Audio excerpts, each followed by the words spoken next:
유명 아이돌 그룹 멤버와 영화배우도 경험했다고 알려진 질환, 20, 30대 젊은 층에서부터 또 노년층까지 폭넓게 발생할 수 있는 망막 질환이 있습니다. 망막박리에 대하여 이야기해 보겠습니다. 안녕하세요. 안과 전문의 성렬석입니다. 우리 눈에는 망막이라는 카메라 필름 같은 조직이 있습니다. 균열이 생기고 망막과 망막 아래층 그 사이가 분리가 되는 질환입니다. 그러니까 신경이 떨어진다고 저희가 보통 표현을 합니다. 망막박리는 그럼 왜 생기는 거예요? 종류를 가지고 얘기를 해야 될 것 같은데 응급질환으로 생각하는 망막박리, 열공성 망막박리입니다. 망막에 구멍이 뚫립니다. 구멍이 뚫리는 이유가 또 여러 가지가 있을 수 있습니다. 우리 안구의 안쪽에 꼭 채우고 있는 유리체라는 곳이 있습니다. 우리 성장기를 거치고 노화가 되는 모든 전 과정에 이 유리체는 처음에 단단했던 면이 없어지고 부분 액화가 됩니다. 많은 분들이 느끼시는 게 이렇게 점이 떠다닌다 뭐 하는 그런 비문증이긴 합니다. 이 유리체 안쪽에 있는 내용물들이 출렁임이 생길 수 있고 유리체와 신경이 딱 달라붙어 있던 곳에 당겨지는 현상이 생길 수 있습니다. 그러면서 신경이 찢어지거나 구멍이 뚫릴 수 있고요. 노화에 생기는 건데 40대 중반 이후에 유리체를 싸고 있는 그 주머니가 있는데 그 망막이나 신경층 벽에서부터 분리될 때 그걸 후유리체막 박리라고 부르는데 그 박리가 생기면서 신경 조직과 딱 그 막이 달라붙어 있는 부분이 있는데 거기가 당겨지면서 찢어지는 분들이 있습니다. 열공성 망막박리가 이런 기전으로 생기는데 또는 젊은 분들에서 생기거나 뭐 연세로 보신 분들도 마찬가지지만 신경의 변성이 있는 자리가 더 이렇게 단단하게 붙어 있거나 유리체 견인이 더 강하게 걸리기 때문에 그런 자리에서 찢어지기 쉽습니다. 또 다른 망막박리 기전은 당김의 현상인데 유리체의 당김이 아니라 신경 쪽에 질환을 가지신 분들 섬유성 막을 끼는 질환이 있습니다. 대표적인 건 당뇨인데 혈관 질환 또는 염증성 질환으로 망막 앞에 섬유성 막이 끼는 경우가 있습니다. 그 막이 낄 때 서서히 진행하면서 신경을 당기게 됩니다. 찢어지면서 역시 망막 하액이 보이게 되는 견인 망막박리가 있습니다. 시력에 영향을 크게 줄 수도 있는데 눈에 염증을 앓고 계시거나 뭐 혈관성 병변 또는 맥락막 쪽의 이상 이럴 때 망막이 열공은 없는 상태인데 망막 아래쪽에 액체가 보입니다.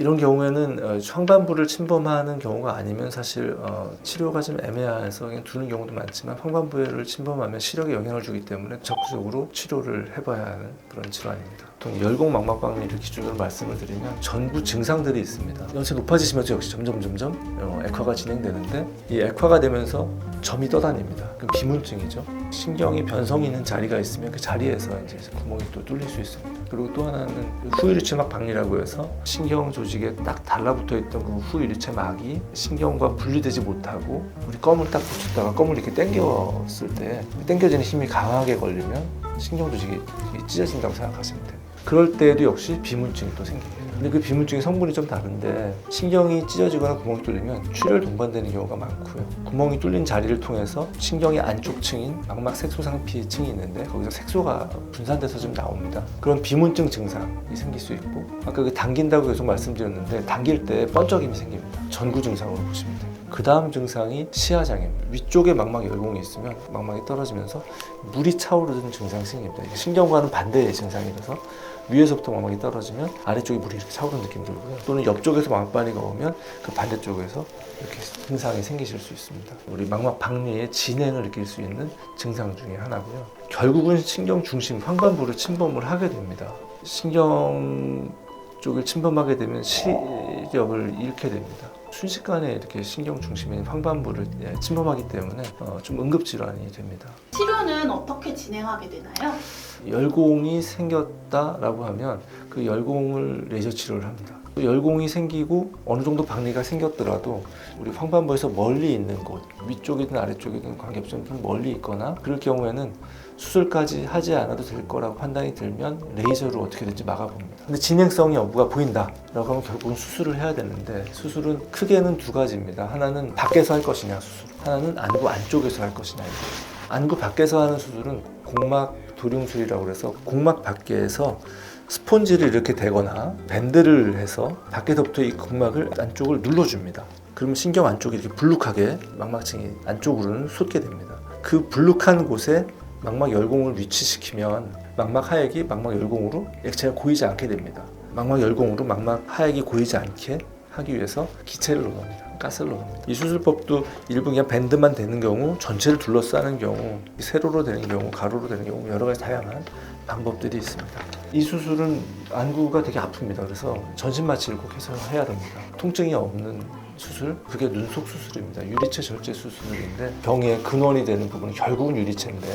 이 유리체를 제거를 하고 박리된 망막층을 재유착시키는 그 수술을 하게 됩니다. 그 안구 내에서 레이저 치료를 해서 그냥 열공이 있을 때 레이저 치료를 하는 것처럼 열공 주변으로 레이저 치료를 하고, 저희가 보통 2주를 얘기하는데 2주 이상은 그 레이저 효과를 내기 위해서 시간 기다려줘야 되기 때문에 안구 안쪽에 수가스나 실리콘 오일을 넣어놔서 안구 안쪽에 있는 액체가 망막 아래로 흘러들어가지 않게 그렇게 하는 처치를 하는 거에서 수술을 끝내게 됩니다. 치료하면 시력은 바로 회복이 되나요? 사실 백내장 수술처럼 그런 수술이 아니라서 수술하고 바로 시력 회복되는 그런 수술은 아닙니다. 예를 들어서 황반부가 잘 살아있는 주변부에 박리가 되었던 상태였더라도 눈속 수술에서 가장 큰 수술이 망막 수술인데 특수가스가 흡수가 된 후에나 시력이 돌아오고 황반부가 박리가 안 되었던 분들은 그래도 거의 시력 회복이 됩니다. 한쪽 눈에 발생했으면 반대쪽에도 발생할 확률이 높아요? 2배 이상을 얘기합니다. 한쪽에 열공성 망막 박리가 발생했을 경우에 반대쪽 눈에 비슷한 변성,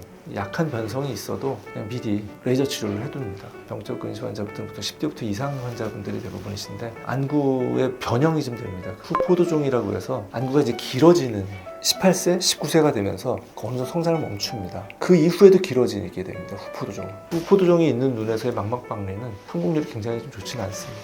수술까지 가지 않게 그 전에 레이저로 처치를 할 수 있게 그런 환경을 만들기 위해서 변성이 있는 자리는 레이저를 좀 잘 해두는 게 예후적 측면에서 좋습니다. 망막 박리를 예방할 수 있는 방법이 있을까요? 사실 특별한 건 없는데 비비시거나 그럴 때 비문증 유발이 잘 됩니다. 그래서 열공성 망막 박리는 건드리지 않는 거 이게 중요하고요. 이 당뇨나 뭐 혈압 있으신 분들이 생길 수 있는 그런 이 망막 질환 좀 잘 조절하기 위해서 전신 관리 잘 하시는 거 그런 거 좋고, 가끔 검사하시는 게 좋긴 합니다. 우연히 발견될 수 있는 열공이라든지 또는 주변부 망막 변성 이런 것들을 좀 예방 차원의 첫 치료를 좀 해볼 수 있습니다. 오늘은 망막 박리에 대해서 알아봤는데요. 여러분의 눈 건강에 도움이 되셨기를 바라고 다음에는 더 유익한 영상으로 찾아뵙겠습니다.